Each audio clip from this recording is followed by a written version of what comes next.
வணக்கம் தமிழா. யாதும் ஊரே யாவரும் கேளீர் என்று உலகிற்கே அன்பை போதித்த மண்ணிது. அறநெறி முதற்றே அரசின் கொற்றம் என்று ஒழுக்கத்தையும் பண்பாட்டையும் தன் இரு கண்களாக கொண்டு வாழ்ந்த பேராண்மை மிக்க சமூகம் நம்முடையது. சிவன், முருகன், ராவணேந்திரன், கிருஷ்ணன், திருமால் போன்ற நமது கடவுளர்களால் வழிநடத்தப்பட்ட இனம் இன்று எந்த சூழலை நோக்கி சென்று கொண்டுள்ளது தெரியுமா?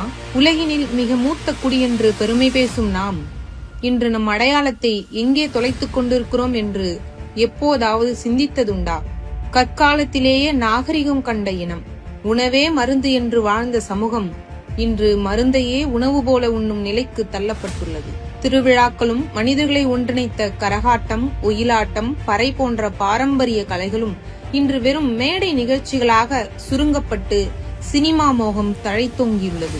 இன்று தனி மனித உரிமை என்ற பெயரில் உலகமயமாக்கல் மற்றும் மேற்கத்திய நாகரிகத்தின் அதீத தாக்கத்தால் நம்முடைய தனித்துவமான கலாச்சார அடையாளங்களும் குடும்ப அமைப்புகளும் மெல்ல மெல்ல சிதைந்து வருகிறதோ என்ற அச்சம் பலரது நெஞ்சில் எழுந்துள்ளது.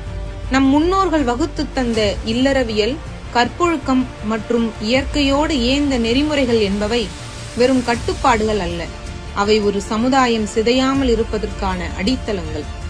இதற்கெல்லாம் காரணம் நாம் நமது மெய்யான கலாச்சாரத்தை மறந்ததன் விளைவுதான். நாம் நமது பண்பாட்டை தெரிந்து கொண்டால்தான் அதற்கு பழக முடியும். நாம் அதில் பண்பட்டால்தான் நமது அடுத்த தலைமுறையும் பாதுகாப்பான சூழலில் வாழும். இப்படிப்பட்ட சூழலில் இருந்து தமிழினம் மீண்டெழ வேண்டுமென்றால் நமது வேர்களை தேடி பயணிக்க வேண்டும். நாம் விட்ட வேரினை தனது 15 ஆண்டுகால தவத்தால் முழுமையாக மீட்டெடுத்த ஒரு மேதைதான் ஆய்வறிஞர் முனைவர் திருமிகு பாண்டியன் ஐயா அவர்கள். பலரால் கவனிக்கப்படாத மறைக்கப்பட்ட வரலாற்று ஆதாரங்களை துல்லியமாக மீட்டு வழங்கியவர்தான் அறிவர் திரு பாண்டியன் ஐயா அவர்கள். காலத்தின் தூசியில் மறைந்திருக்கும் வரலாற்று விழுமியங்களை மீண்டும் வெளிச்சத்திற்கு கொண்டு வரும் உன்னத நோக்கில் ஐயா அவர்கள் ஆய்ந்து மீட்ட பல தொகுப்புகளில் இருந்து தமிழரின் கலாச்சாரம் மட்டும் தொகுக்கப்பட்டுள்ளது. 5ஆம் தமிழ்ச்சங்கத்தின் பிரம்மாண்ட ஏற்பாட்டில் வெளிவருகிறது தமிழர் வாழ்வியலின் வேர்களை தேடி.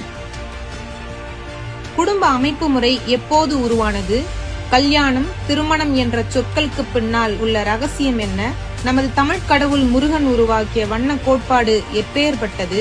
நமது பிறப்பிலிருந்து இறப்பு வரை நிகழும் அனைத்திற்கும் பின்னால் இருக்கும் அறிவியல் என்ன?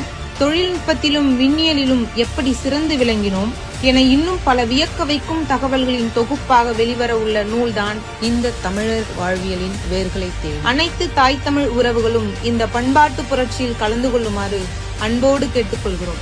புத்தக வெளியீட்டு விழா நடைபெறும் நாள் 5/7/2026 ஞாயிற்றுக்கிழமை. நடைபெறும் இடம் சென்னை. இந்நிகழ்வில் கலந்து கொள்ள கீழே உள்ள வாட்ஸ்அப் குழுவில் உடனே இணையுங்கள். நம் முன்னோர்கள் நமக்கு தந்துவிட்டு சென்றது வெறும் சொத்துக்களை அல்ல, உலகமே வியந்து பார்க்கும் உன்னதமான கலாச்சாரத்தை. அதை சிதைய விடுவது நம் தலைமுறைக்கு நாமே செய்யும் துரோகம். விழித்துக்கொள் தமிழா, உன் வேர்களை தேடி வா. சிதைந்த நம் கலாச்சாரத்தை மீட்டெடுக்க, தொலைந்த நம் பெருமையை உலகிற்கு மீண்டும் பறைசாற்ற வாரீர், கைகோர்ப்போம். தமிழரின் கலாச்சாரத்தை மீட்டெடுக்கும் இந்த முயற்சிக்கு தங்களால் என்ற உதவிகளை செய்யவும். நன்றி, வணக்கம்.